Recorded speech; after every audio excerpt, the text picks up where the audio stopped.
are live. Okay, here we go.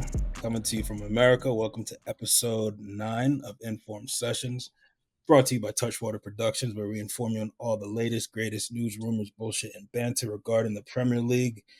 We're here to bridge the gap, so sit back and enjoy the show. Don't forget to like, comment, subscribe, spread the good word to your fellow compatriots.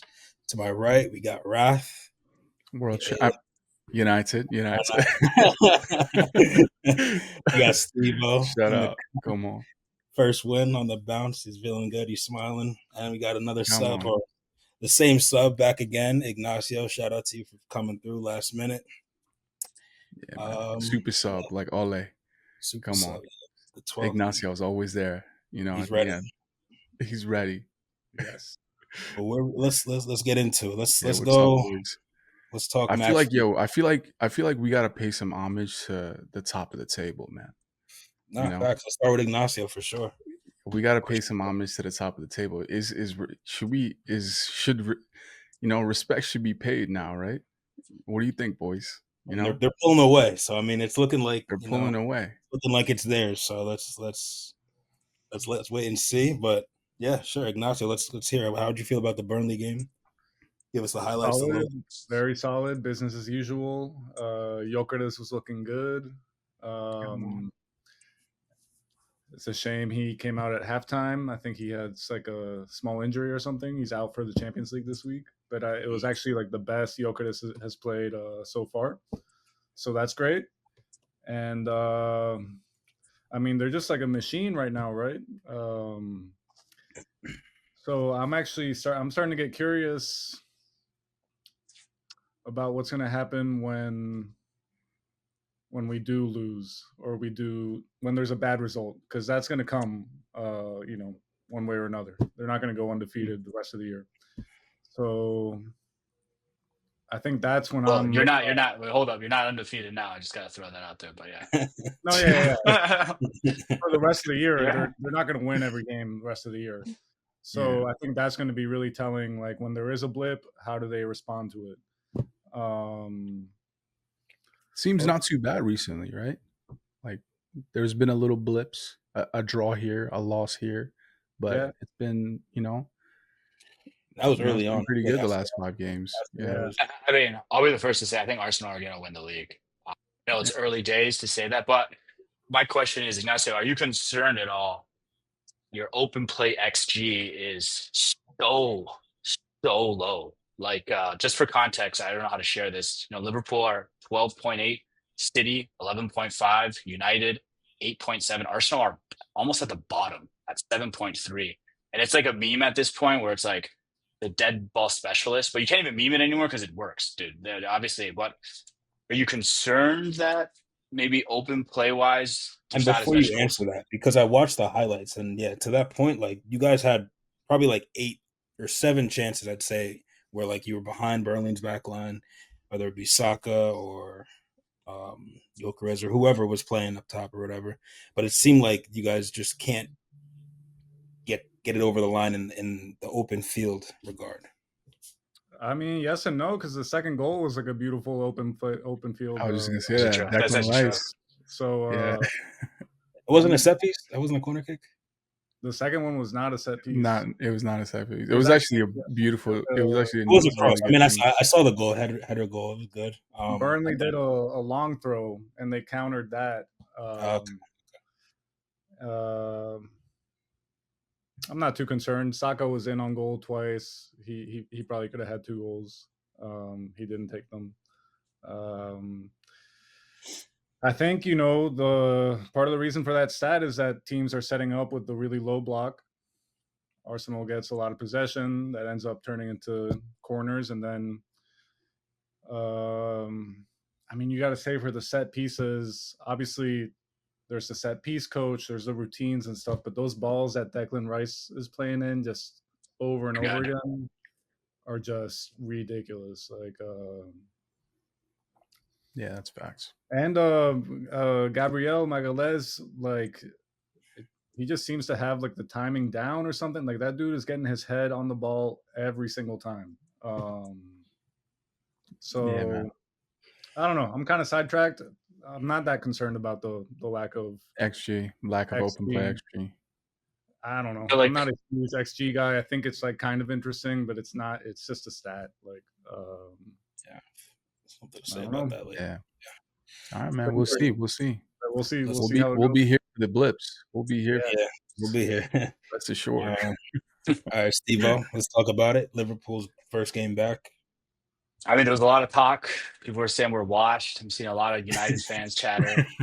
I just want to say, the peak of United in the last 10 years is the stepping stones that we already took. You guys talk about winning 4 games in a row. Bro, there's seasons where we lost 1 game. People are happy about winning 4 games? No, man.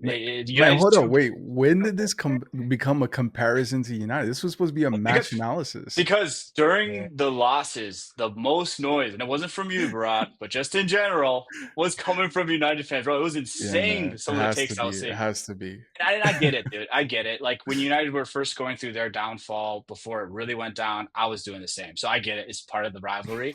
But man, dude, some of the crazy takes I'm seeing, like, Wirtz hasn't had a great start. He has the same goal assist as Saka. Ignacio's not worried about Saka. And I actually do have concerns about Wirtz, to be honest. And we'll touch on that in a second. But I think overall, the reaction, you guys heard me on the last couple of weeks. I was the first to say Liverpool are playing badly. I was pointing out slots errors. I was pointing out, I think, not to say that, if you remember last week, I talked about their pressing game. They get in space, but they don't get to the man, yeah? If you guys watch the Villa game, the pressing was back. That energy was back. And a part of me is obviously super happy to see it, but I think, I don't want to say a concerning part, but I think it speaks volumes that when we reverted back to the title winning side of last year, minus the players we traded away, right? When we brought back the same midfield 3, when we brought back Andrew Robertson, we played so much better, so much better. And I think that's good, but then I also think okay, we spent so much money on the midfield. We spent so much money on these players. If we don't know how to integrate them, what are we just going to go back to last year's team? So I think there's definite concerns there. But yeah, I'll just say we had these same 3 games last year: Villa, Real Madrid, City, and we won all of them 2-0. And so we won this first one 2-0. I'm not saying that destiny is a calling. But I'm okay, we're back in this system. We're back in that seat. That being said, it seems like you need Gravenberch to be fit. Yeah. Would you agree with that? Yeah, and I think I called that out last week where I was like, you guys said do you feel like there was investment in the right area? And I said, if Gravenberch isn't playing, we don't have a 6 that can transition from the defense to the first midfield line. We don't. And Endo's a great stopper, but he doesn't progress the ball the same way as Gravenberch. It's so apparent when he's out of the picture. Overall, though, I thought the team played well. It's obviously good to see a win again, but more than that, I think Salah playing well, even though he didn't really put up the numbers. Just his overall gameplay was great, impacting the team. It's obviously super good to see. And then, honestly, my favorite moment of the match was first of all, should have been a red when Onana just straight up choked McAllister, but afterwards, I don't know if you guys saw, there was another WWE tackle that Onana put him in a headlock. But it was McAllister's reaction to that, dude. The whole team has been kind of in this sad boy, almost slumpy nature, and he just looked at Onana in the face and just screamed, and I was like, yes, dude, finally, just show some passion. As a fan, sometimes that's all you want to see. Even if your team is losing, if they seem as angry about the loss, if they have that fire, it's so much easier to back them. And I just felt like Liverpool didn't have that for the entire month of October, and it was really, I'll say, depressing to see, right? Yeah. No, for sure. True. I mean, this is also kind of strange, but you only made 1 sub throughout that entire match. So it's it seems you guys on your starting 11, but it's you only have 11 or 12 players that can really be effective for now. I mean, you have some injuries for sure, right? You have Alisson out, you have Isak out, Frimpong, but it's that's, I don't know, that would make me nervous as a fan, No, you hit the nail on the head. I think it goes back to what I was saying earlier, where it's our best players are the starting 11 from last season.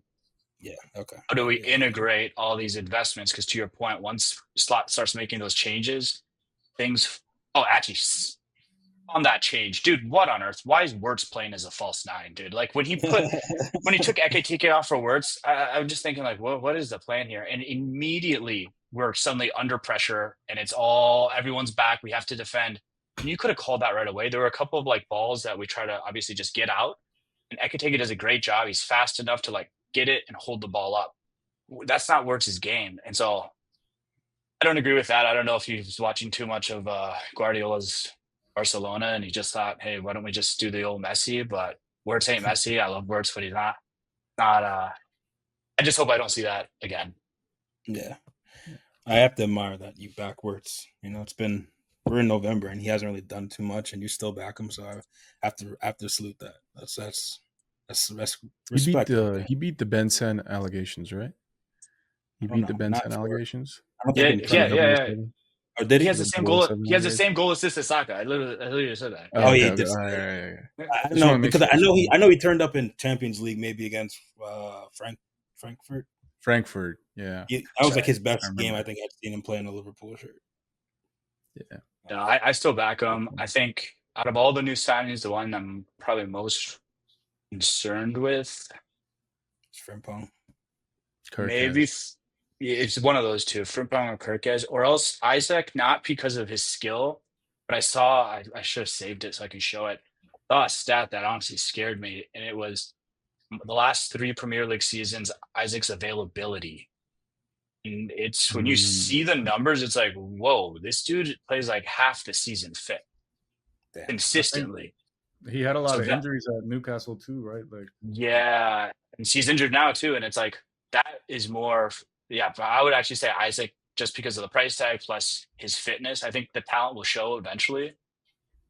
But Ekitike on a hot streak, that makes it look like, why did we not get a Gravenberch replacement? Like, or a backup? Not a replacement, a backup. It's kind of interesting because you guys, like I'll say that the Liverpool dynasty era where, you have Trent, you have Robertson, which Robertson did come back to the lineup this time, but like those were your like not main attacking threats, but like those were like a very heavy attacking threats. You had both of them could ping it 40 to 50 yards. They were your fantasy Premier League cheat codes. Exactly. It was insane assist numbers.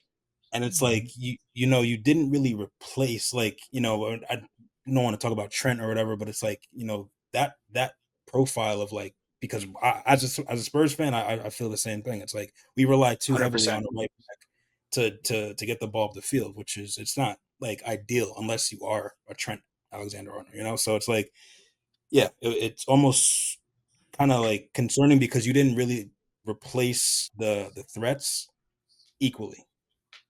I would agree with that. I think in theory the changes made sense, right? Frimpong plays on the outside, Salah moves into an inside forward position on the right. That's like the most natural space. But then when you see it in practice, we saw it in practice all of October, and it was not. Well, actually, Frimpong was injured most of that, but just in general, when Frimpong plays, I think his speed is amazing to watch, but he's a winger. It can be frustrating seeing the right side and the balls just stop. Yeah. Word. Okay, let's move on. Let's go over to United, the 2-2 draw. Let's hear about it. Honestly, bro, I feel like if we didn't have luck on our side, we would have lost that game. Straight up.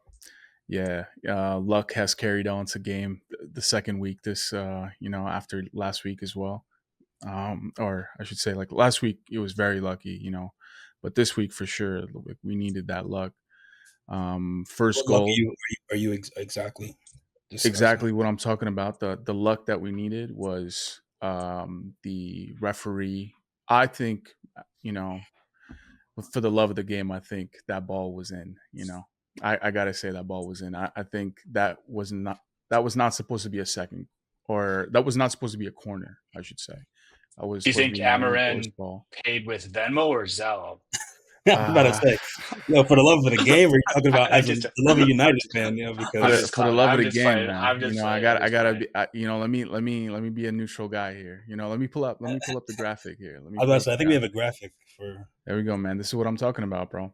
Zoom in on this. Is that ball out, guys? No. What are we The whole saying? ball has to be out. Think about when you see goal line technology. It's not showing the screen for some reason. Yeah, Think about when we see goal line technology. How many times like that millimeter of that very edge, like it Yeah. cannot cross over. And the angle is not helping so you though, I right? see green, It's not green, like a green, green. Yeah, yeah. it's weird. It's weird. I don't know. I think, I watch tennis a lot as well, and I just think, after watching a lot of fouls and serves that just nick the edge of the line, I feel like this one, in a sense, it does stay in. So that's one. But regardless of that, luck was given to us. Casemiro came out with the beautiful first goal, nice little header. Sesko also had a lot of chances that game. No final product. I feel like Is it Sesko was getting it was a right criticism? game. I feel like I I hear more mean, on like for not scoring, I fair guess, for enough. not scoring enough. I guess from what he was doing with Leipzig, he was banging in proper goals. We're seeing a little bit of that. We're seeing the quick, touch bang, but it's gonna click. It's gonna click. I'm being patient with the guy. Patient with the guy. Second goal though, beautiful touch with Ahmad. I think Embuemo gives it to him, and then left goal right into the back of the net. But without that, I feel like it would have been a loss for sure. It would have been bad. But I'm glad the boys kept through. Usually, I feel like if this was earlier in the season or even end of last season, this game we would have shut down halfway. United would have shut down 60 minutes in, gave up. You could see it on their faces, Bruno moaning, whinging, and all that. But I'm glad there's a new mentality to this. I feel like. So let's see what happens. Onto Tottenham next week. I think You know, I'm gonna butcher his name. Is it Lamans? yeah, Your Sene goalkeeper actually, dude, Lemons. he's played so well. I did not Yeah, expect ever since he's that kind come of on, impact. right. Ever since, I mean, we always knew outside Binder wasn't it. After Onana left, we needed to find whether it was that end of the summer or in January. We needed to find a good goalkeeper, and I'm glad scouting team Omar Barada, Jason Wilcox, proper job. Very very young prospect of a goalkeeper. I think Ignacio, we spoke about this last time too. You were bigging him up. So yeah, man. Yeah, I'm looking forward to it. They're saying he's a second coming of Van der Sar, so we'll see. We shall see. I don't know about that yet, but no, he's been good, dude. I found this Yeah. crazy thing, and I don't know if you heard about this. And you guys hear Ruben Amorim and Diogo Dallo are related? Are Wait, they what? really? Yeah, Oh they're wow. actually I related to saw each other. something about this, but I didn't Bro, I didn't take it to I didn't take it seriously. I feel like Portugal must be a small country. yeah, yeah, that's that Portugal tax, man. That's the Portugal people are tax. Okay, people are speaking about complaining about Dalot, him not being dropped, and I'm like, exactly. Thank you. Yo, honestly, man, this performance, the second goal or the first Nottingham Forest goal was all because of Dalot's mistakes. He gives it off, he gives it away, and then it's just almost like he's so unaware of his surroundings. Like he just stands there even when he's in the box, like you know, when a ball is coming in, you can kind of tell the trajectory of where it might be bouncing off of, when it's going off someone's head. This guy is his reaction time is just so slow. And I mean, I see that as an amateur, just, you know, watcher of the game, but professional I can't, podcaster, you mean? yeah, professional podcaster, inform, come on, it's Touchwater production. Come on now. But yeah, man, I don't know. Diego Dallo, he should be dropped, but at the same time, like I don't know why he's playing left on the left side anyways. He's better on the right, I think so. And Ahmad Diallo on the second half was struggling defensively. I think Indai or someone, or Morgan Gibbs White from Forest on that left side attacking was just on Ahmad constantly. And it was just unfair. The second goal that we gave Forest right after, the halftime, when, Forest just scored 2 goals, one after the other, within like 2 minutes. The second goal, Ahmad was the one marking the biggest guy, that headed the ball in. So it's honestly, I feel like it's not matching up defensively. And that's the solution. I feel like that's the problem we need to be trying to find a solution for. Dude, I But see Liverpool do that all the the time wingback too. problem. But Yeah. like that's where Arsenal will destroy us, bro. Yeah, man. They're so good, like you said, Rice at putting the ball in. If they see a mismatch, I feel like the other teams are going to be like, "Hey, let's try to get the ball there." They have like a whole play to make that mismatch isolated. Where it's like, Yeah, "Oh, there's a yeah. mismatch. All right, he's going to stand there. He's going to block the runner that's going in." And it's like, well, there's almost like levels to the setup for it. The I layers, feel yeah. like, yeah, Liverpool doesn't have that yet, and I don't know if we will. I mean, I hope to God we will at some point, but dude, I see it, yeah, especially in Liverpool games, the same thing. I see these mismatches, and I'm like, what was the thought process behind this? Kirk has defending the tallest guy on the pitch, like, Yeah, man. Yeah, it doesn't make sense. It doesn't make really sense. makes no sense. But in terms of the attacking end, Ahmad is brilliant. He cuts, Yeah. he goes out, makes that overlapping run, cuts into Umbuemo or crosses it in for Sesko or anyone on the left side of the pitch, Cunha and them. So But I have a just question when it comes to defensively, the tactics of United. Like it looks like because you play the back three and everything, back three. and you have the midfield four. So it Mhm. looks like when you have Dallo, Fernandez, Casemiro, and Ahmad, that like almost Fernandez and Ahmad kind of they drift a little bit higher, and then Dallo Mhm. and Casemiro will kind of sit in, and it'll become like a back five. Is that accurate or It's not is it? Dallo, actually. It's Luke Shaw that trails into the midfield. Mm, And it kind of becomes a back four with Lenny Yoro and Delict, and then you gotcha, have uh, uh, Amad Diallo and Dallo on the outsides running that flank up and down.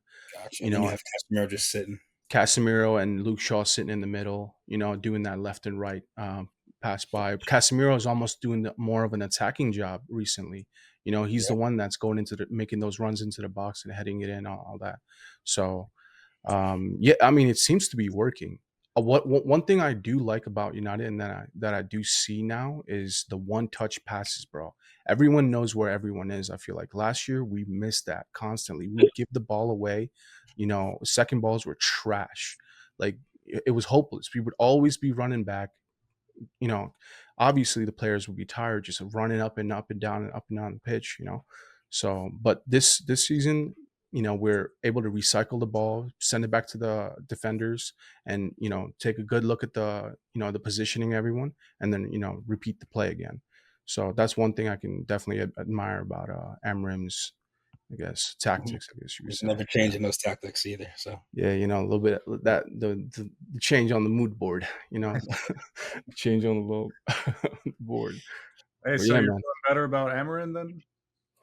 I he's mean, Zimmerman honestly, has to I be. mean, it's listen. When we first started this, I said 10 games in, we should all make an analysis. We're 10 games in. I feel like I have to be Ammerman, bro. And the only reason I'm saying that is because I don't want to, and I'm not trying to waste mental energy on like thinking who could be the next guy coming in. What will his tactics be? What I will feel his players be? You know, 100%. and I feel like United has been on such a roll where if one thing doesn't work, all right, let's switch it up. We went from Ole to, uh, you know, um, I forgot the interim manager, Ragnick, to Eric Ten Hag, to now Amrin, So and we had Van Persie in between as well. So it's been so much, not Van Persie. I'm sorry, Van Nistelrooy for, but Yeah. I feel like I yeah, have to man. disagree with that though, dude. Just from an outside perspective, I felt like United's Mhm. issue has been, and I say issue in a way, like I'll explain why. It's kind of the Fergie era where it's like you guys had this mentality of always back the manager. Bro, Ten Hag should have been out the door ages 100%. before he was let go, right? That's Like true. even I think Ole should have stayed, but even Mourinho, like I don't, I mean, and I know Mourinho obviously he lost the dressing room and whatnot, but I feel like United, to their credit, back the manager, bro. They've spent any manager they've had, they spent an insane amount of money, Yeah, and you even can't when just keep results, bouncing from manager to manager, bro. Like realistically, like Yeah. these players' heads are gonna start spinning. Like they're gonna get frustrated because with one manager loves about you, another manager will hate about you. So it's like, Right. and Amram's system is very like, by his way, right? So it's like if these players are spending, like they're just starting to get Amram's tactics now in this November.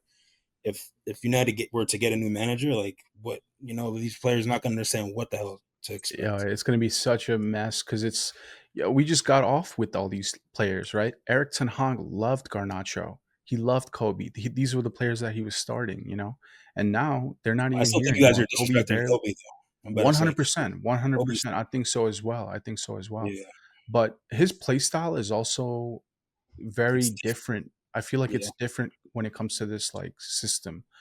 And he does making that sub in for Casemiro in the later ends at the 60, 65, 70 minute. Um, and it's a good impact. It's a good, 6.5 to 7.5 performance every time. So, can't really ask for much from him. We'll see when FA Cup starts, and hopefully he can make more starting games. Delo Going is to definitely starting two more though. games a I don't know. week. Big man going up I to don't two know. games a week. Two Yeah. games a week, man. 2 games a week. You see, Simon Stone had an article literally like 8 hours ago where he quotes Amarim saying, "For Delo to be better, he just needs more 90-minute games." So they're gonna Yeah, there's they are gonna play the bro. He's not trying to mess up that Thanksgiving dinner dynamic, but they are yeah, going yeah, to yeah, yeah. dude, they're gonna play him until he plays well. I feel like It's not. I do not see it, man. I do not see it. I feel like Delict's witch girlfriend went over to Dalot's house, and they're doing some witchcraft over there. But I don't see it, bro. I don't see it. Yeah, man. I don't know. That's one problem. If we could solve, I feel like this team would gel a lot more better. But even in the wing back market, like it's hard to see. It's hard to say who really can fit into the system. I feel like Frimpong would work well in the system, but he's also very attacking, not on the defensive end. So he's like more of an Ahmad. Um, but yeah, man, we shall see. We shall see. Let's wait for January. I feel like there's definitely some players that are gonna be coming in. Maybe some midfielders. So we'll see. We'll see. Okay. Yeah. It's crazy how narrative shifts though, because I saw Amarin is nominated for Manager of the Month. Man of the match. Yeah, man. Come on. Uh, Come on, man. and then when I was watching the Arsenal game and United was winning, they were for a moment they were second in the table. I'm like, oh my god. Yeah. For like 15 minutes for the halftime. And But then, still, considering how the year started, that's true, bro. it's That's really true. it Yeah, is true. the table's too. I mean, aside from Arsenal, the table's way too tight to tell now yeah. who's going to end up top four, who's true. like. There's like It could I'm pretty easily go back down quick. Like we Yeah, can go like straight back to 10th, like in a bad 3-4, games. But there's like I think we and saw the first half of the table is all separated by like. I mean, aside like I said, aside from Arsenal, is like all separated from like 4 points. 4 points between yeah. second and 11th. Yeah, so it's crazy. Like like Brighton could go on a tear, have It's 2 games on exciting the though, bounce. man. It's exciting. Yeah. Minus 100%. Arsenal just You pulling just need away. Arsenal See start Arsenal, losing, bro. yeah. Yeah, honestly, like once Arsenal start losing again, okay, then it's going to be like one of those years. But we digress. Post Yeah, I guess we'll Christmas. talk about What are Tottenham's you saying match. about the London derby? Yeah, man, just overall, just toothless and spineless. Like overall, like so, I was upset from minute 10, I'll say, because the first 10 minutes was like, okay, it's balls getting kicked over everywhere, da da da da. But like Bergvall getting injured, I knew there was something inevitable to happen with that. So him getting injured wasn't great. You think that was the right call to pull him? Dude, he Bro, yeah, looked. I've rewatched it, dude. This guy's knees were weak. Like he couldn't even walk. He had no idea where he was. Like well after he got hit, and like even the way he went down, like you could tell he just really needed to go down. So I was like, okay, like obviously, like he's a young kid. He wants to play. This is a big game. Like, and he's a great player. So I know he would have performed well in it. But It's like the at the most end of the obvious day, concussion I've seen in a yeah, soccer it's like dog. match. He You got know what I rocked mean? from like maybe 5 yards away, not even. And like like when you're watching as like on the TV, you can't really notice the different like the distance and how fast the ball's moving and stuff like that. Like until they have those close up cams on like the sideline and you see how like the spin on that's going on the ball and like how fast and all that stuff. It's we aren't real observers of an actual motion. You know, like we can see so much, but yeah, like he got rocked. So like I was like, okay, he had to go. Xavi coming in on the left, not Also, really cold, dude. We've all played where he, when you get hit by a cold ball in practice or whatever. That hurts oof. like twice as much Yeah, as I mean, normal. yeah, I guess it is, and it is getting cold over there too He's now, cold. right? So yeah, so I mean that it's just overall he had to go, right? But you know, from everyone else except for Vicario, toothless and spineless. I mean, Jopalina had some moments, Kudus had some moments. But yeah, Xavi, I mean, you know, more credit to what you guys were talking about, the German tax. It's like he's good on the ball. I do will one day trust him. I'll say I will one day trust him. But like as of right now, it's like when he gets the ball in these like certain pockets, he's looking around, he's like hesitating. It's like, dude, you have to go now. Like, you know, like they're crushing it now. And like obviously we can see that from the TV standpoint, but it's like, yo, when you notice like if it's like what are you guys practicing? That's what I'm trying to figure out. What the hell are these guys practicing? Like, how do you not know where Spencer's going to be? Why are you guys running into each other? Why are you guys like these are like amateur tactics or amateur hour? Like you know, it doesn't make sense. So there's a lack of unity. There's too much selfishness in the final third when it doesn't matter who it is. You know, like they're trying to take on their player or they're waiting too long. It's just too slow. It's too dependent on Poro to send the ball up. And then yeah, like a lack of anticipation. Like I can go on for hours and hours about what went wrong, but at the end of the day, yeah, like we just weren't good enough. End of the You day. feel like Thomas Frank's play styles, because I think your defensive numbers are actually really good, but I think I shared this in the group chat. Like the through balls in the league, Spurs have Yeah, 4 through balls yeah, up until now, entire season. pitiful, League average is 18 absolutely and a half. woeful, Arsenal have absolutely woeful. 38. Arsenal have 38. Spurs have 4. It's Here's the but thing, the fact that they aren't even trying them makes me think this is a system thing. This is and Thomas Frank telling them, do not put the through ball in unless there is nobody in like a 10-yard radius. and that's the problem, bro. It's like you know you see them playing, and it's like okay, so there'll be a player here, and it's like yo, just pass the ball here. Like why are you dribbling to then pass it 5 yards away? It's like now you've just brought another player over with you. Now it's a 3v2 probably, and we're outnumbered, and now we have to go back and recycle and do that. It's like yo, how many times are we gonna do this? Like play the game. Like I don't care how big the field is. If you see someone's in space, play them. Like I don't understand, and I have a question based on this. I guess I'll ask now, but like, is it a stat thing? Is it a tactic thing? I don't know. Like, you do think that players like maybe with the whole stat padding or stat watchers thing, they know is it like making players nervous to play that 30-yard pass into space because they don't know where it's gonna go? Like I'm confused. I just don't know because it's like I mean I play the game still, and it's like if I see someone across the field, I'm putting it in that area because I know they're in space, and I mean I trust myself, and I'm not a pro player. I didn't even play in college, so I don't know why these professional players who are literally on the field practicing. We'll say 6 days out of the week, 5 days out of the week. Why can't you play a ball into space? Why can't you play a through ball with the right amount of weight because you know how fast like it's all personnel things. Like these are things that like if you guys are practicing every day, you should know about each other. You should know what the other person's weakness is. You should know what their strength is. You should know when they want to cut in. All these things should be a rhythm. Like, and some days we have it, some days we don't. I mean, I will say fair credit to Chelsea because they man marked us, and I think that's our biggest issue is we don't know how to defeat the man marking press.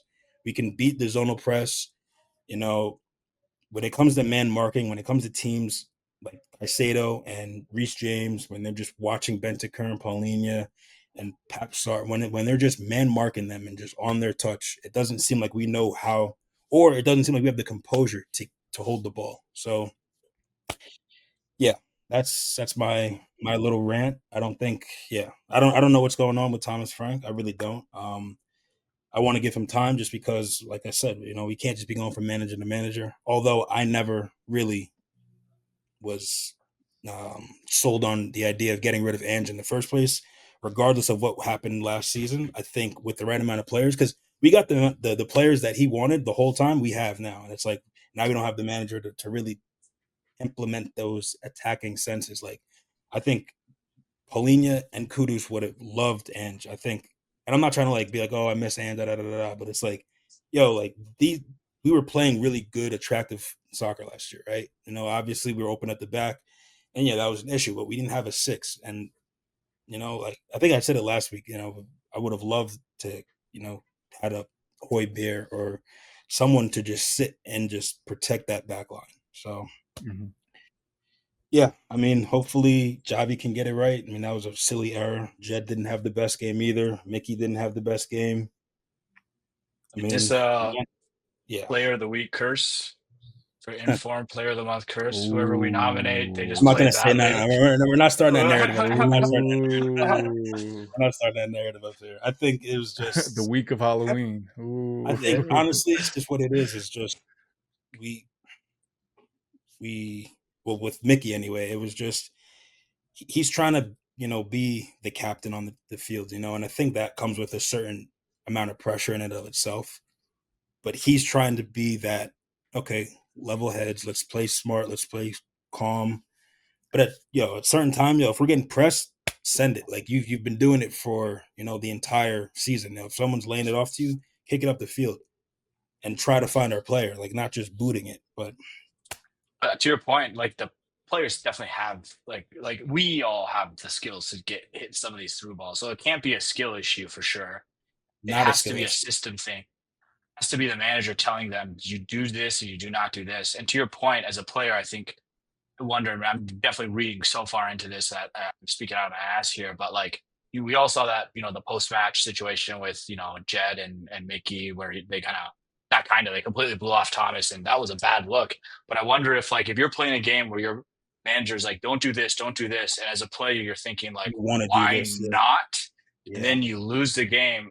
Afterwards, there's probably a ton of frustration on your end where it's like, or even like the insistence to play out the back and Xavi Simmons passing it back to for Mickey, for Caicedo to take the ball twice back to Yeah. back to finally score. It's almost like it has to be a system thing. Like as a player, your natural instinct is like, okay, he just took the ball off us. Like get it out. Like every I alarm want to bell in your think. head is I, ringing. I do want to. I do want to agree with you, and I do want to be like, okay, yeah, it'd be easy to be like, okay, chalk it up to a system thing. But at the same time, like I was just rewatching the game, and it's like, like there were so many times where Xavi got the ball back to goal, acres of space, and no one's talking to him. I think it's just like simple things, like turn. Like, if the fans have to scream turn, that's an issue. I'm Yeah. sorry, that's an issue. Like if the fans have to scream shoot, that's an issue. There should be a better communicative aspect or way that they're going about things.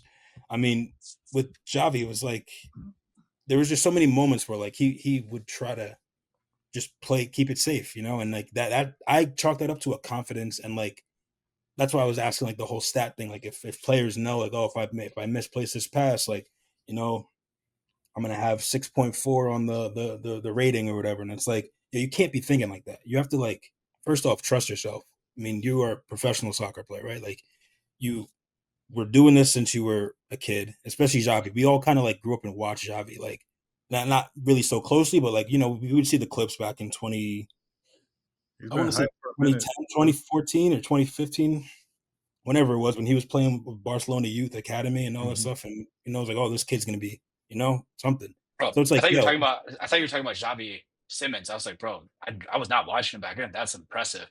no, I mean, but like Yeah, there no, were like I know what you clips. mean. I thought you were talking Yeah, about yeah, yeah. Xavi He was Simmons. like a Yeah. wonder kid. How old No, is he Shaq? was. That's what I'm Yeah. saying. Yeah. He was like, there would be little clips that would pop up on like Twitter or Instagram or whatever, and he was like this like long haired kid. His name was Javi. He played for Barca, so I was like, okay, obviously like the media is gonna clink onto him and like watch him grow. And he went to PSG. He had a couple different stints in different clubs and everything, but it just I don't know. It just seems like first time Premier League. Like I said, I'm gonna chalk it up to German tax and just hopefully because like I said, there's certain things that he does throughout the game where I'm like, okay, good, like you know what you're doing. Like I know you know what you're doing, but it's like So once you get the you ball, still back him though, yeah? yeah, 100%. I'm not gonna like give up on him so quickly. I also think he was playing out of position slightly. Like they kind of pushed because of the injury that happened to Bergvall. Bergvall was going to play on the left, and that's what I love about Bergvall is he is very, dynamic in the fact that he can play through the middle, whether it be attacking, central, or he can play on the left. I think he's just probably all around like one of the best soccer players that Tottenham have right now. And He's so young. And exactly, he's so young, so you could build a team around him, keep him fit. But yeah, Javi playing on the left, like he gets nervous in like these little areas where, I guess he can't really fake his opponent out or whatever it is. I don't know. So he has to work on that, and he has to work on the final pass. But yeah, other than that, I mean, One last thing I want to hear your reaction to. So John Oh. Terry got invited by Tottenham, invited John Terry to come watch the game. And as a response, he released a statement. He says, "I've been invited by Tottenham to the game for their 5:30 kickoff. They told me, arrive at 5:29 and we'll give you a tour of our trophy cabinet and you can still make your seat on time." That's a good joke. But the disrespect, it's funny. I laughed when I saw it. I was like, fair enough. But I was like, bro, they just invited you to like the suite to watch the game, and your response is to just, I mean, it's a rivalry, but I was just like, damn, this guy. That is a proper rivalry. He does not fuck with it. I mean, Chelsea and Tottenham, everyone knows, right? Battle of the Bridge, hated each other probably before that, but that was definitely the caveat moment, I would say, that just kind of set it off for just bringing that London rivalry. I mean, well, another note I was going to say is just the refs, dude. Like the ref, I mean, and it's been like, a recurring thing, which is why I guess we're going to talk about it today. But it's like that ref during the game let a little too much go, I'd say. I mean, yeah, like look at this is a clear red. I don't care what Bentancur did to Reece James. First off, the ball was still in the picture frame when Bentancur, of course, got Reece James' ankle. But this, look, like the ball is already on its way to Mickey Van de Ven. And this guy has his foot all over Paulinho's knee. And the ref is right. Like, I don't like this Enzo. picture can't get any clearer. Enzo. I feel like it should have been. I feel like they both should have been reds for sure. Like definitely this, but I also feel like the Bentancur. I feel like the referee across the board is just.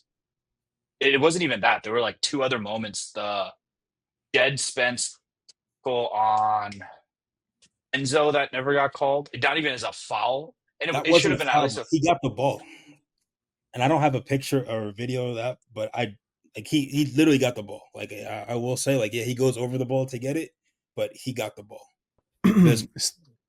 Yeah, didn't you send something about the referees earlier, Steve-O? Yeah, so Anthony Taylor a couple days came out because there's been a lot of criticism for the refs, right? And he's saying that the criticism is unjust and that being a ref is a lot harder. Yeah. Than he thinks. And there was another study the BBC did about a month ago, and it was on Zubamendi specifically, but they said in the last like 10 years plus, the time for a player to make a decision has gone from 3 seconds to sub 2 seconds. It doesn't sound like a big difference, but it's a huge difference. Yeah. And so the refs were saying, like the players have a second to make a decision. We have even less time to make a decision. And so on some hand, like when you watch the ref cams, it is fast. It is hard. No one's saying that the job isn't difficult, but there's a certain standard and integrity. And I think for me, more frustrating than that is like, there are tools within the system to protect you called VAR. There are tools. Yeah. There's replay.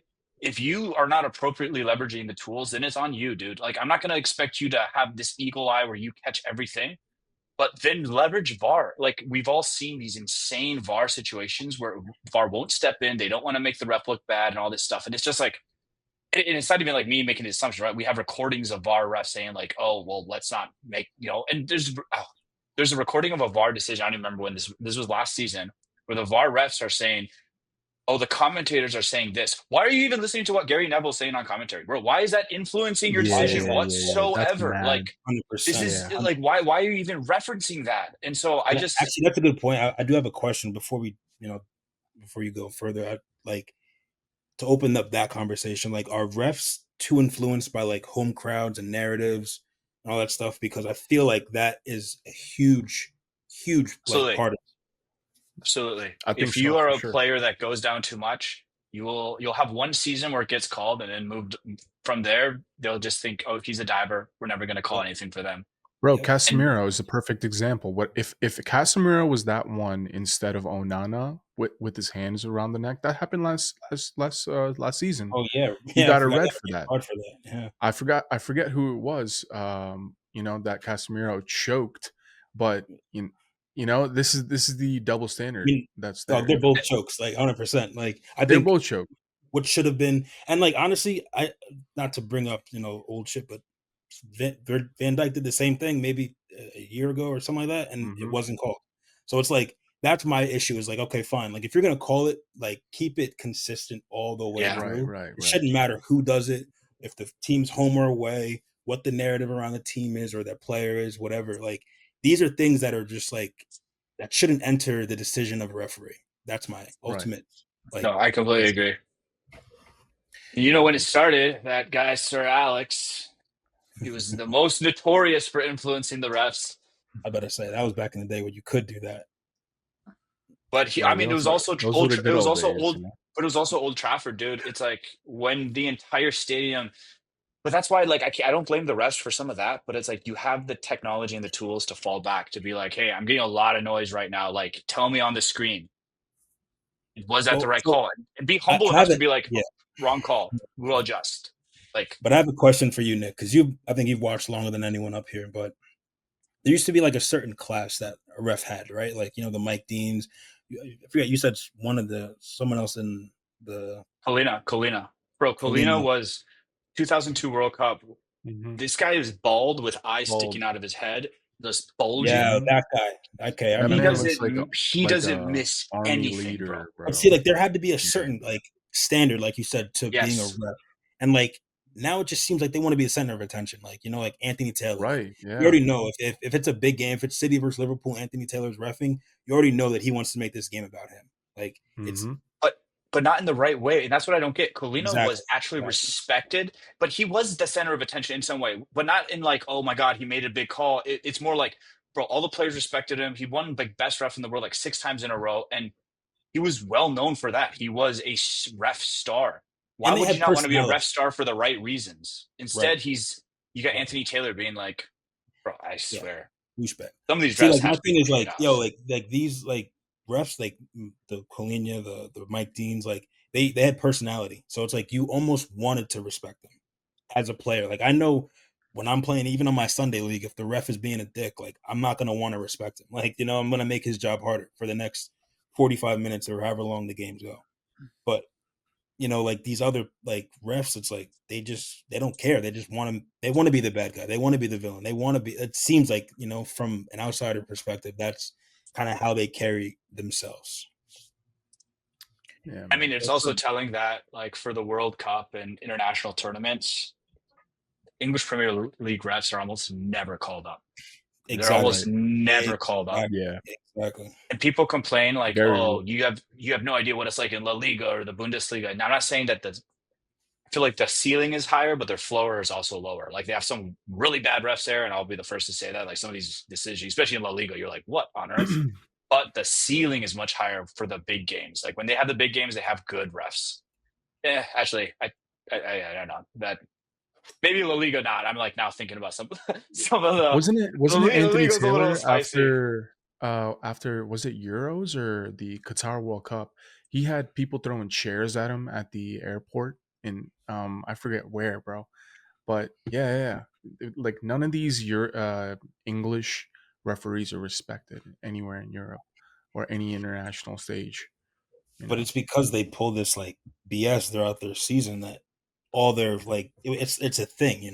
It's almost becoming a thing of like, do we have to clean house? Like, do we have to just get a bunch of new referees or something? Because like these refs are becoming more famous than some of the like most of the players. You have to understand that. Like I know Anthony Taylor more than I know anybody or most of Everton's team. And Everton's been in the league ever since I've been playing. Obviously, like they change players and all that stuff, but it's like that shouldn't be a thing. I shouldn't really Yeah. know.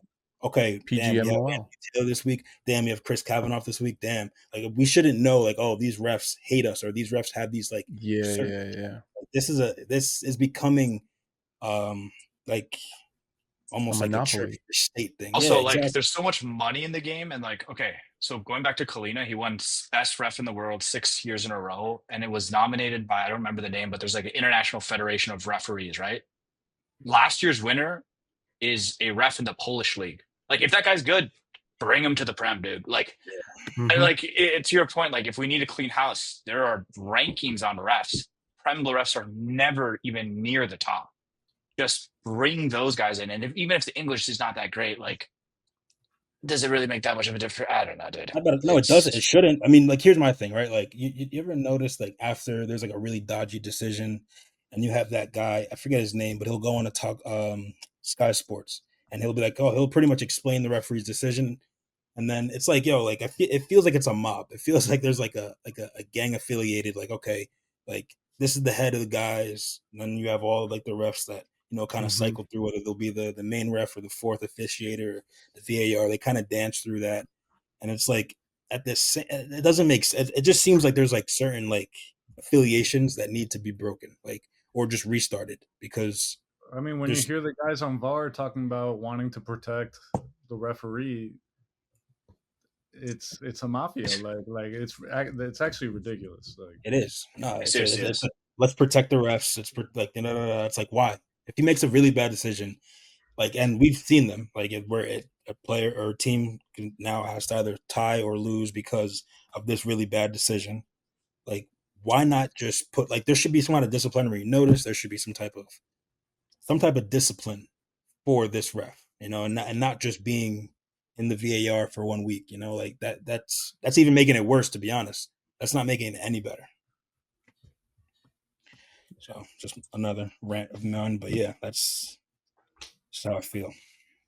I'll say Yeah, this one man. thing. It's valid. That ref that got busted for admitting to, have this vendetta against Klopp and intentionally deciding against Liverpool. Mhm. So I don't know if you followed what happened to him. Obviously he came out later and said there was a moment where he alluded to the fact and where he was like, "You think I'm bad? Like you have no idea what's happening." And then was it 2 weeks later he got busted with child porn, and then now he's a pedophile in jail. And it's like, bro, I'm not saying he's not a pit Yeah. diddler, but I'm just saying it's ironic that the minute It's he a was like, trickle "Hey, down. there's more than you guys are seeing," suddenly Yeah. he's I mean, exposed yeah, for you have to taking kind of think like Right, cocaine. right, this right. guy's All gonna this go all shit. the way out of his way to hate on one manager who's really good. It's not even like and like Klopp, like I'm pretty sure I can speak for everybody. Klopp was probably one of the best managers in the Premier League, just from like an outstanding perspective, right? Just like, oh, okay, this guy Mhm. was a good person. Like you could tell, like Good obviously character. good. He Town might have loved complained him. a little bit Yeah. about like some stuff here, but it's like, all right, what manager doesn't? Like, who cares, right? Like, I've like for someone to go out of their way to hate someone like that, you have to look at them a little bit different now. It's not just about the game now. Now you have to look at them like, all right, well, what are you doing like when you're not here? Like, who are you? In a Yeah, sense I of agree. like, okay, like if you hate on that, then why? Like, I want to know, like, who is it? Like, what's your character? Like, what's your character about? That's pretty much. I don't know. He said Klopp was too arrogant. Who? It's not your job to judge if a manager or a player is arrogant, dude. Just ref the Right, man. game. Ref Like the game, man. Thing too. All Judge these the game. feelings into like like these are like I feel like these are like refs that were like failed They managers or were failed. hurt, man. They were Yeah, hurt but, like when they were they tried. younger, The ref is you like know? the last resort to how they could enjoy this game. Like it's like okay, they Yeah. either played or they wanted to coach or whatever it was, and they ended up being a ref. But I feel like getting to that ref, like that stage even is hard, right? Like the, becoming a Premier Yeah, League ref must be have you so seen the hard. test? I saw Yeah, a I video of watched the the Gary bro. Neville Yeah, and the test that you have to take. yeah, yeah, It yeah. actually made me think like, okay, first of all, I could never be a ref. Like it's like split second decisions where they show you a clip and they're like, is he offside or not? It's like, bro, I literally blinked and I saw the clip. Like, how are you supposed to pass this? So that's why I don't blame the I don't blame the eyes. I don't because the eyes can miss things and their eyes are way better than like 99% of the Correct. that's what people, right? VAR is for. Correct. But like, yeah, to your point, bro, that's But what Right. VAR is but for. Right. they have tools, and I blame the brain in terms of like why are they letting outside noise influence them? And then I blame the ego of like just rely on the tools. Like, Like how many times have we seen like someone go in for a tackle, the ref will let it play, and then all of a sudden the fans are booing, and then and then they blow the whistle. It's like, dude, you only blew the whistle because you didn't want to hear the fans boo. That's the only reason. I mean, Yeah. like obviously, like there's like okay, they wanted to see if advantage was gonna be played and stuff like that. But it's like certain decisions, I can't think of any off the top of the head right now. But there's certain situations where, and I've refed too. Like I have refed on multiple occasions, and yeah, okay, obviously, like there's certain things where like, okay, I mean, for me, it's different because I don't have linesmen. So it's like when I'm reffing, it's just me out there, and like I have to like see, oh, who touched the ball last. Like that isn't always the easiest decision when you're on the other side of the field. But like, I mean, more credit to what Nick was saying. We have tools for that. We have VAR. You have linesmen. You have a fourth official. You have. I think there's probably like a team of like 7 officials that ref like one single soccer match, and you're telling me Mm-hmm. all of them are getting it wrong or in that moment, No, or is it just like, or is it a hierarchy thing where it's like, okay, word, like you don't that's what I the little think. man in the VAR doesn't want to say something and be like, well, da da da da, and then they're just letting bullshit go. You can And Yeah. someone hear it get though. Like when they release the VAR audio, the way they talk Mm-hmm. about it is like this hierarchy thing where it's like, oh, do we want to bring it up? And it's like, no, dude, just like be a machine. Just this is what yeah, we saw. well, because Look you're at gonna show it to us and it anyway, also right? it Like, shouldn't also the here's another thing. It shouldn't be every time it goes to the screen, the decision is gonna be reversed. You know the second the ref goes to the screen, yeah, there and that that's just bullshit tells too. me that they only bring up stuff that is so far beyond a reasonable doubt that it's like shit, we can't get away with this. But like you should also bring up stuff that's in contention where the ref actually looks, and I don't mean stop the game every 10 minutes, but like yeah, I Because he's think you know down what I there. mean. No, There's a because balance. There is a 100% because balance. he's down there, right? So like the VAR, like they're almost like us as fans, where it's like, okay, they're watching and they have better angles, obviously, but it's like, yo, you're watching like from a camera, like it doesn't show you the speed of the game, doesn't show you what's going on. Mm-hmm. Like, yo, the ref should always have his eyes on it last, in my opinion, unless it's like, all right, clear offsides, clear handball, whatever it is, like ref should always get like if it's one of those like oh is he not is he whatever ref should always Yeah. have his Refs. last on it Yeah. like 100%. And Yeah. hopefully if you're listening to this, what is it, FPGMO whatever, Sky Sports, PGMO. Yeah, all PGMO. you PGMO. all you motherfuckers, you guys already took the Caicedo and Rice debate off us, so yeah, I know you're listening. I know you're listening, so yeah, take this with a grain of Come salt for on. sure, because this is it's abysmal Bro, and it's I was making about the to say they're gonna game. watch this, and all 4 of our teams are about to get no calls for the rest of this season. I'm a Chelsea fan. Yeah, for real. I'm a Yeah. Chelsea fan. Big up Man. United. Let's go. Get out of here. I always knew you loved United, man. I always knew Steve loved United. Hate those refs. Yo, Love United. yeah. But That's funny. I mean, What's yeah. next on the agenda, man? So next thing, let's talk about the Cinderella team, Sunderland, top 4 in, Sunderland. in November. Yeah. They're doing well. I mean, I think this game was the game against Everton was the one I actually only watched, and I mean, obviously those games are always fun to watch when the smaller team is going at the bigger team. They have this compactness to them, and like, well, I don't know. I think mainly it's like when these teams get like brought up into. You saw it with Wolves, you saw it with Brentford when they first got up here. Like these teams, like they are playing with their whole path, like their whole spirit, man. Like they're every tackle, running back, and like they're actually playing soccer. They're not like worried. I think they're not worried too much about tactics. They're like, okay, like let's just play. Like we know the game, we know each other. Let's just play.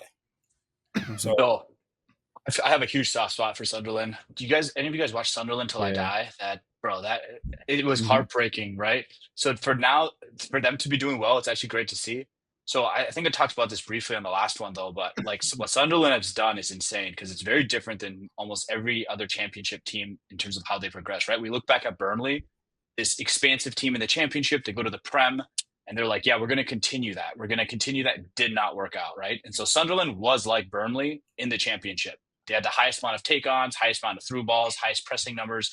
They had abysmal defense. Their XG against was the same as 19th place in Derby. So defensively, they're completely open, but they had this great Mm-hmm. expansive football. Instead of doing what Burnley did and saying, yeah, we're confident that that's our identity, they adapted. They completely adapted. They cleared house. They took out Joe Bellingham, Tom Watson, 2 of their biggest ball carrying players. They brought in like 8 different players, including Shaka, Roofs, Talby, Sadiki, Mm-hmm. Diarra. And their team now is completely different, right? They have the most winning duels on the ground, on the air. Markus, exactly what you're saying, right? They go into every single tackle. They clear the ball more than every other team. and they have the highest percentage of moving the ball from the goalkeeper to the final third. So their play style went from, hey, we're going to take on this player, we're going to play expansive, to we are going to beat the crap out of our opponents and push the ball up where we want, and we're going to just bully it in there. And to your point, it's admirable that, because you have to have some balls as a GM to be like, hey, this took us to the Prem, scrap that, bring in almost an entirely new team, and this is how we're gonna play. And they've done it, dude. I have so much respect for Sunderland, and it's actually really cool to see. It's really cool to see. I did watch that Sunderland thing. Yeah. That was on. I think it was on like Hulu or something a couple of years ago, Netflix, right? yeah. Netflix, Yeah. Okay, well, I remember them, like, it was like the whole town was just like always behind them. Like, it's such a small town. Like it's beautiful.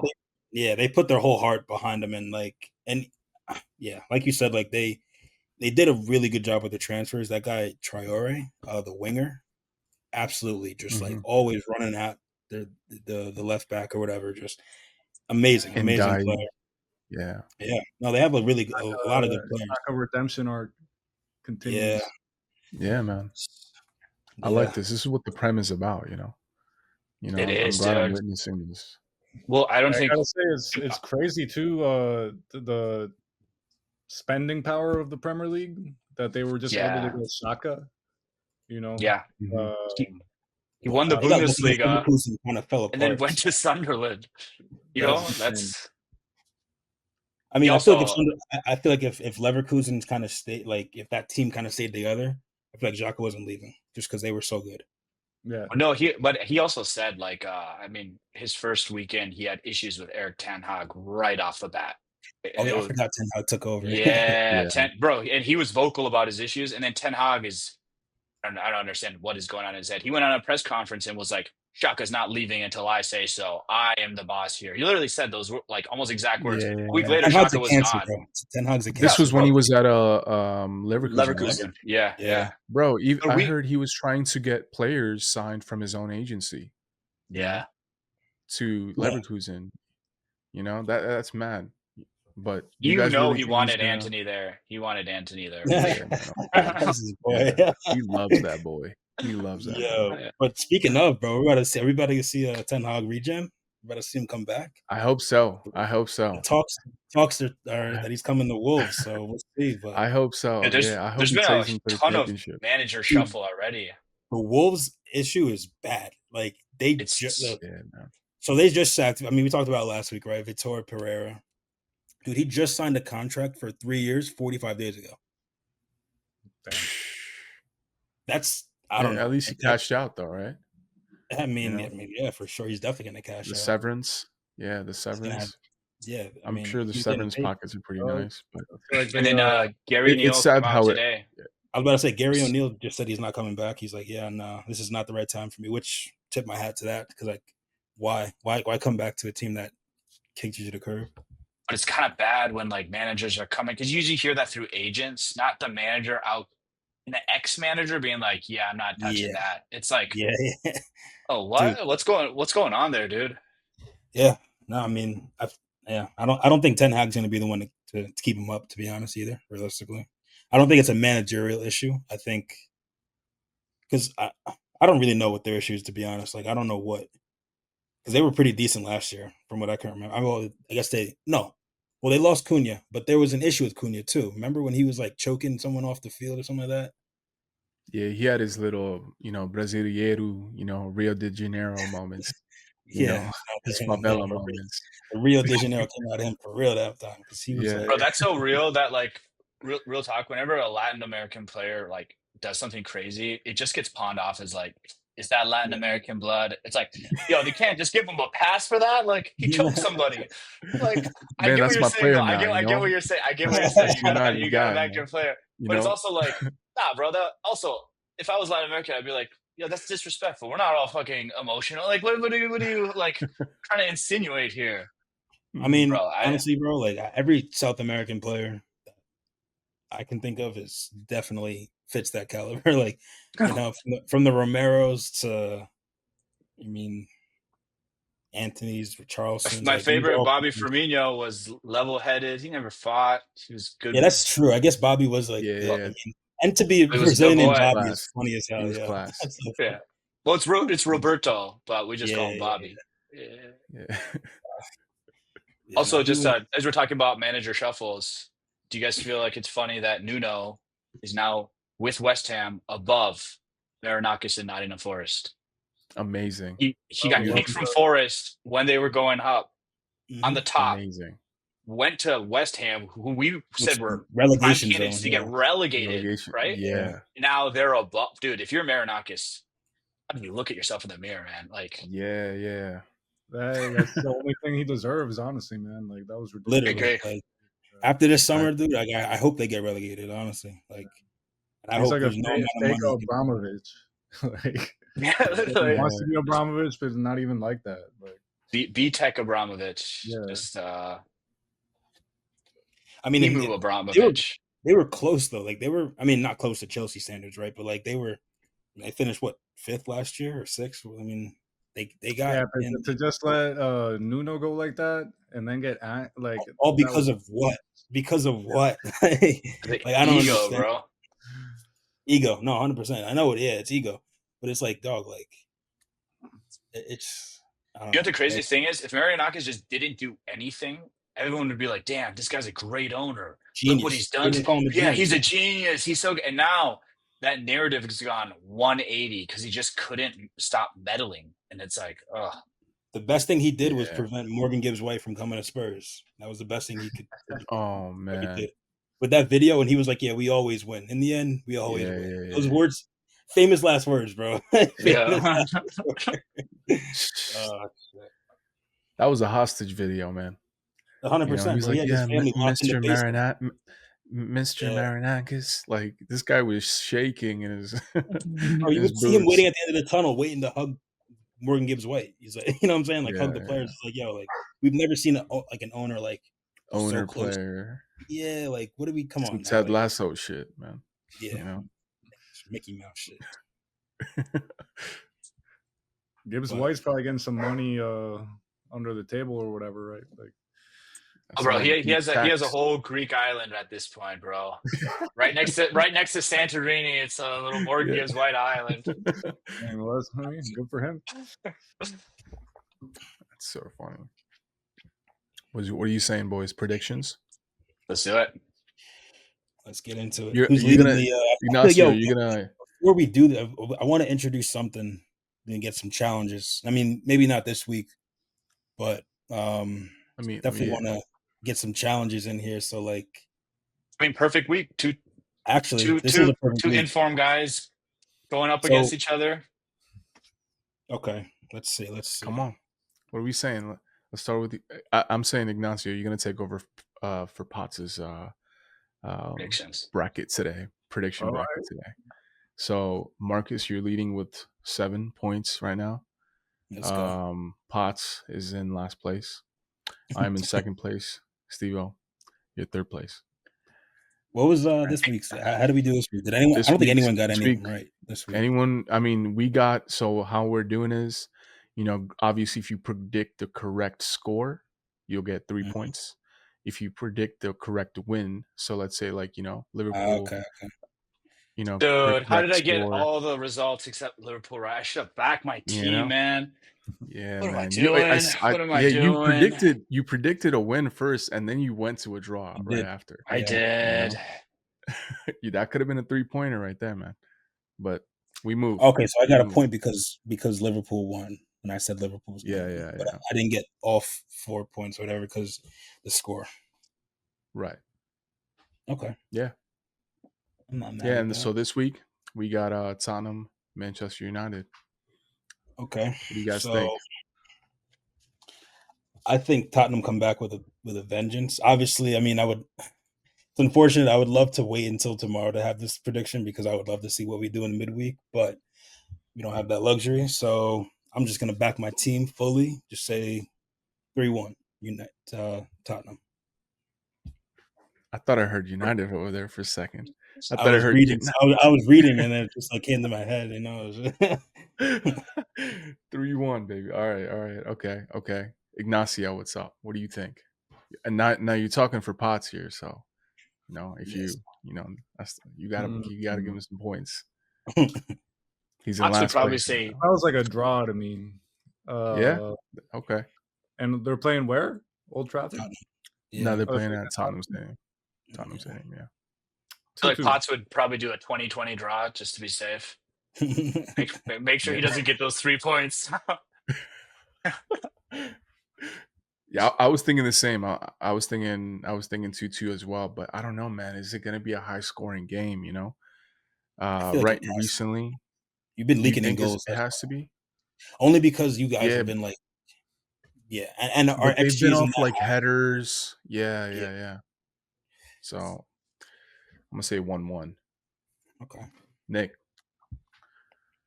We'll go 2-1 Tottenham. let's go. Back the lads. He's just hoping that he's just doing it because he hates Alright. United. No, bro. that's a No. true No, Liverpudlian right there. Yeah, That's a I just true feel like Liverpudlian. a good team is a consistent team, and 4 games isn't consistent.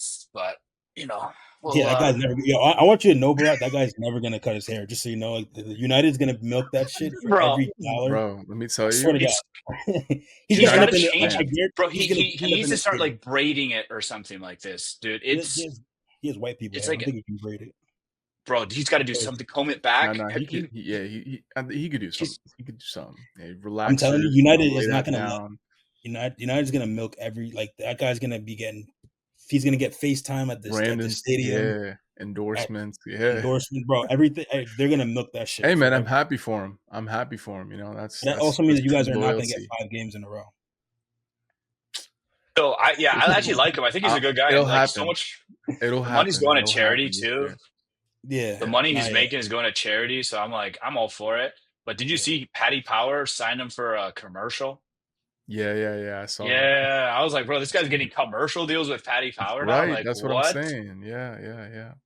Yo, Yeah, okay, man, one of good you for have him. to just like Good not. for him. You have to Frank. we have to shave that beard, bro, and then you'll get your commercial All too. right.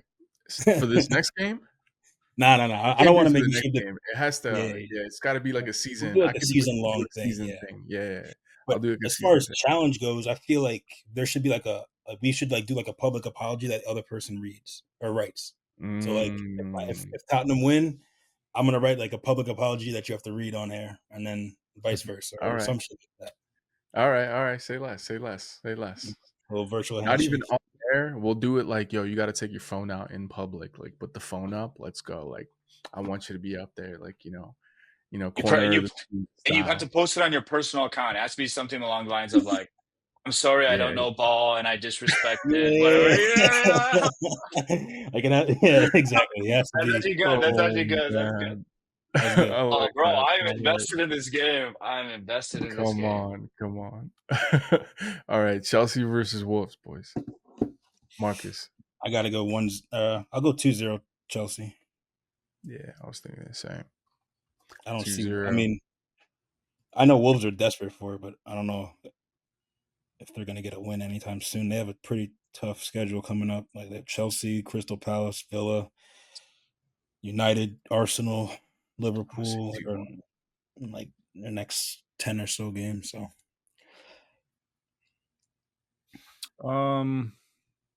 I guess I'll go 3-0 Chelsea. Yeah, Doing the same. Chelsea. Come on.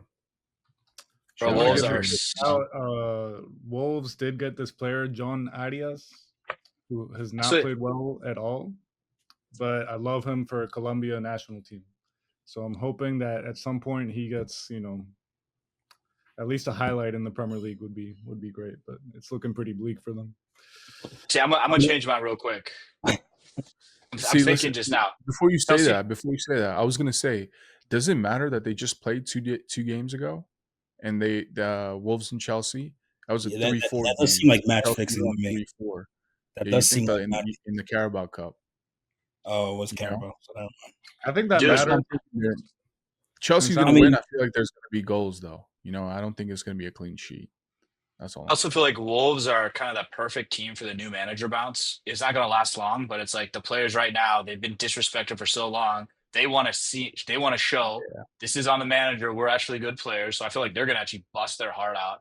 And Chelsea, I mean, Potts was the first to say they struggle with lower table teams that try hard. I actually feel like this could be a recipe for a little bit of a. I'm gonna go. Turnaround. I'm gonna go. We're gonna go 1-1. 1-1.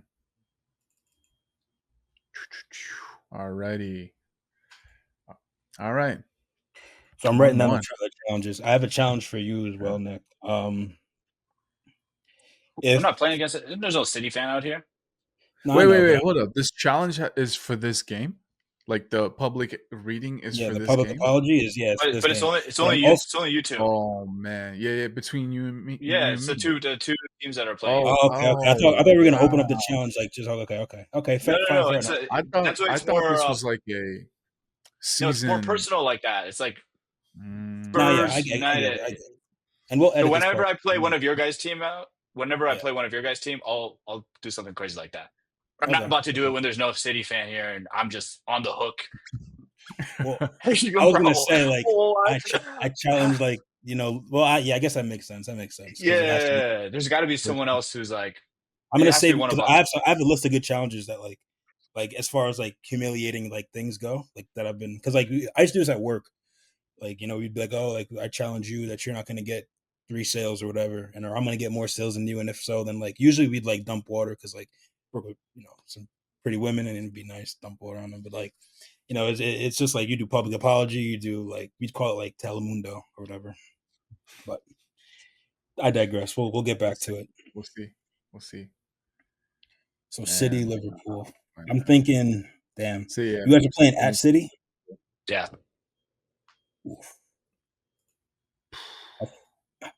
I think it's going to be 2-1 City.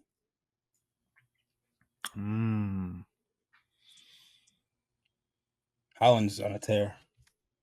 Haaland is on a tear, bro. This guy's a robot. You saw that screenshot I sent earlier, dude? For the goals for the season? It's insane. He has 13 of their 19 yeah. goals. Like they've scored 19 goals. He scored 13 of them. And their second highest goal scorer is 2 own goals by the same guy. yeah, exactly. He's just been insane.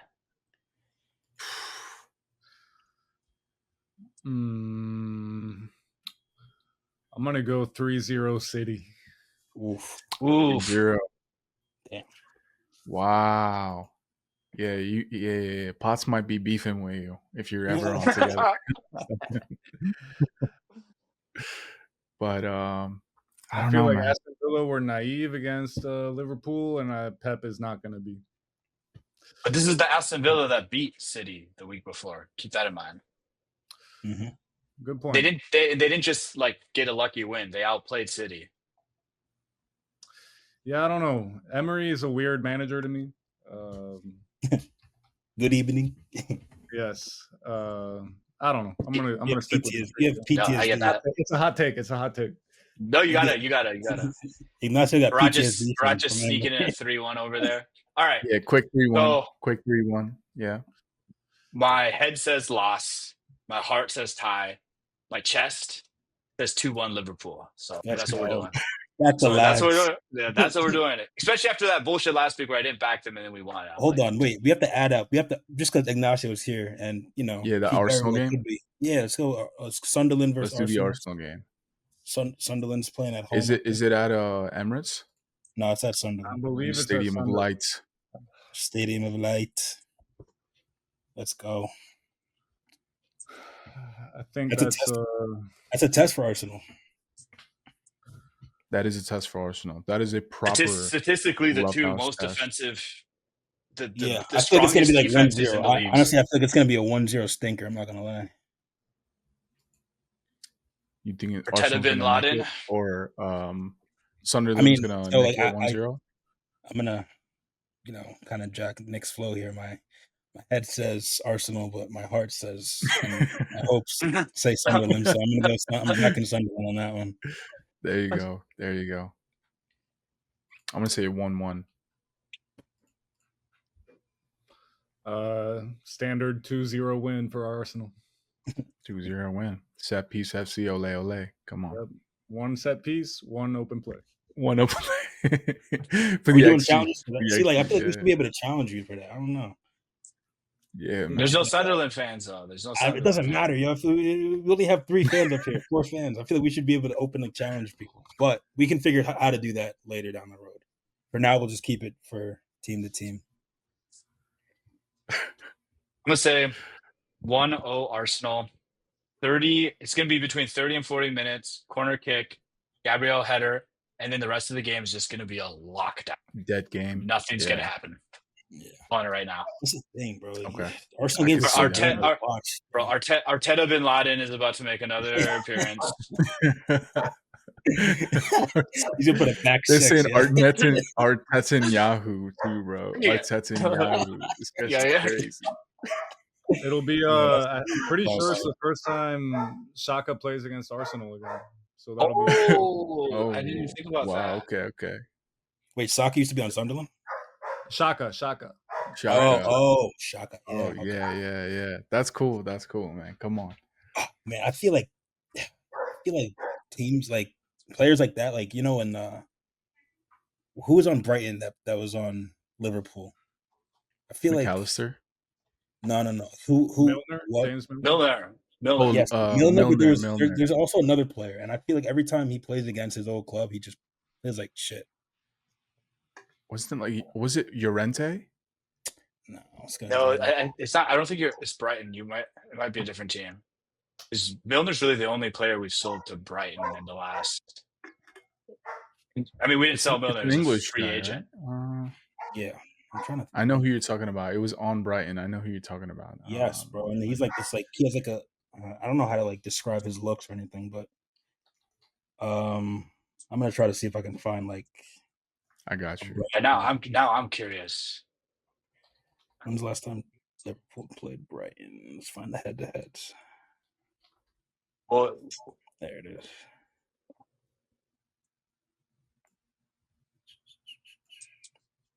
Lallana. Yeah, Adam Lallana. Adam oh Lallana. yeah, Adam Lallana. I mean, he's old I too, love- so that doesn't help his case. But yeah, dude, every time I see him come on, I feel like I've seen it multiple times when he played against Liverpool. It's just like, dude, like this guy is trash. Like he really just he's 100% Liverpool, bro. He does not want to. bro. I got so much love for Lallana, bro. I feel like he's like a culture. Yeah, hero. yeah, exactly.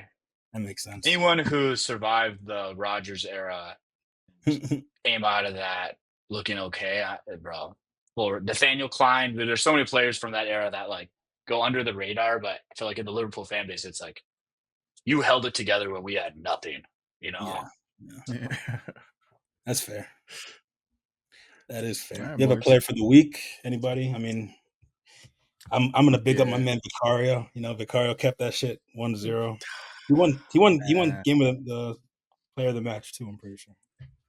But I know you guys are all gonna say Casado. So I think no. I It's think like, I'm gonna go for Holland. I'm gonna go for that's Holland. a fair shout. Yeah. Yeah. I think It was I gonna think I know. Yeah. No, that makes sense. I mean, Casado was everywhere over the match. It was yeah, Caicedo too, bro. down Caicedo. ST. It was probably one of his best performances I've seen. The fact that it Yeah, came against Tottenham too, I was like, that's 100%. Like, I unlucky was just for you, talking shit Markus. about him and everything. Yeah, Like, I know. I was yeah. just like, that's so Perfect. unlucky, dude. I knew. I might have the but I'm clip pretty sure I for said the that.